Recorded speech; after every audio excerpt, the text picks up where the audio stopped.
કાંથી પાણી ભરેલું છે એને અને કયા પાણીમાંથી આપણે પાણીપુરી બનાવેલી ખાતા છે આપણને ખબર જ નથી. ઘણી જગ્યાએ પાણીપુરીની લારી પર તમે બોર્ડ મારેલું હોય એ વાંચ્યું હોય તો મિનરલ વોટરમાંથી આ પાણીપુરી બનાવવામાં આવે એવું લખેલું હોય, કોણ જોવા ગયેલું ખબર નથી. એટલે આઉટસાઇડથી કે યુપી બિહારથી આ બધા આવીને કેટલી બધી લારીઓ અહીંયા વલવાડામાં, ફક્ત એક આપણું નાનકડું ગામ વલવાડા, એમાં તમે જો ઢોસા, પાવ બટાકા, આ ભૂંગળા બટાકા, આવા ભૂંગળા બટાકા આપણે હમણાં સાંભળ્યું છેલ્લા 5-10 વર્ષમાં. આપણે જાણતા નહીં હતા કે ભૂંગળા બટાકા પણ આવું આવે ખાવાની આઈટમ. પછી ભેલ, રગડા પેટીસ, આ બધી વસ્તુઓ આ છેલ્લા 15, 20, 25 વર્ષની અંદર આવી. અમારા સમયમાં એ બધું નહીં હતું, પણ હમણાંનું જે બધું જનરેશન છે એ બધાને ઘરે ખાવા કરતાં લારી પર ખાવાનો ઇન્ટરેસ્ટ વધારે, નાના હોય કે મોટા, આપણે બધા જ આવી ગયા એમાં.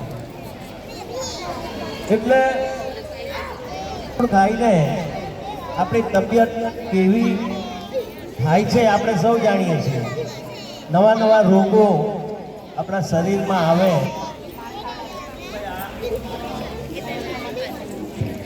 હલો, આ વસ્તુ ખાવાથી એ કેવી વસ્તુઓ લારીની ઉપર કેવો કલર વાપરતા હોય, કેવું તેલ વાપરતા હોય, કેવી બધી વસ્તુઓ વાપરતા હોય આપણને ખબર નથી. સસ્તામાં સસ્તી મળે એ વસ્તુ લાવીને એ લોકો બનાવીને આપે, પણ જરાક આપણને ટેસ્ટ આવે એટલે આપણે ખાયા કરીએ, પણ પરિસ્થિતિ શું થાય છે શરીરમાં આપણને ખબર નથી. સાંપ્રત સમયનું જે જનરેશન છે બધાને લારી પર ખાવાનો વધારે ઇન્ટરેસ્ટ. ખેર, સૌ પ્રાઇમરીના આચાર્ય અને શિક્ષક ભાઈ બહેનો અને મારા સૌ વિદ્યાર્થી વિદ્યાર્થીનીઓ, સૌ વાલીઓ, સાહેબે વાત કરી કે આ છોકરાઓએ ઇન્ટરેસ્ટ લઈને આ બધું બનાવેલું છે, પણ આ બધા નાના નાના છોકરાઓ છે એ લોકોને ખબર નહીં હોય કે આ વસ્તુ કેવી રીતે બને. એના મમ્મી કે એની બહેન કે કોઈ બી એના ગાઈડલાઇનમાં આ બધી વસ્તુ બનાવીને અહીંયા મૂકેલી હોય. પણ આનંદની વાત છે કે આવા આનંદ મેળા કે ફૂડ ફેસ્ટિવલના માધ્યમથી દરેક બાળકોને જાણવાનું મળે કે આ વસ્તુ કઈ રીતે બની શકે અને આ વસ્તુ કેવી રીતે ખાવાની. ઘણી વખત એવું પણ થાય કે કોઈ વસ્તુ કેવી રીતે ખાવાની તે પણ આપણને ખબર નહીં હોય, કે 2-4 વસ્તુ ભેગીને ખાવાની હોય એ પણ આપણને ખબર નહીં હોય.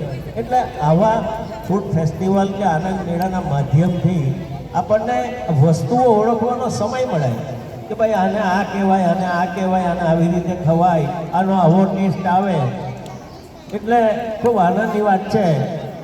અને આજે અહીંયા ખૂબ સુંદર આયોજન પ્રાઇમરીના શિક્ષકો અને આચાર્ય અને મારા માધ્યમિક હાયરના આચાર્ય સૌ સાથે મળીને ખૂબ સુંદર આયોજન અહીંયા કર્યું.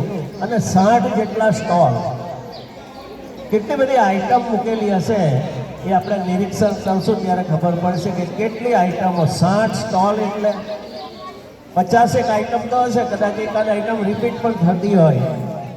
તો ખૂબ આનંદની વાત છે. અને ભવિષ્યમાં પણ આવા આનંદ મેળા થકી આ બાળકોને પણ ઉત્સાહ આનંદ આવે અને આપને પણ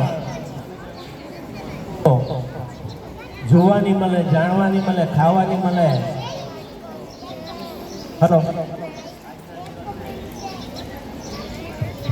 આજના દિવસે સૌને ખૂબ ખૂબ અભિનંદન અને આવું આનંદ મેળો વર્ષો વર્ષ થતો રહે એવી વિનંતી સાથે વિરમું છું.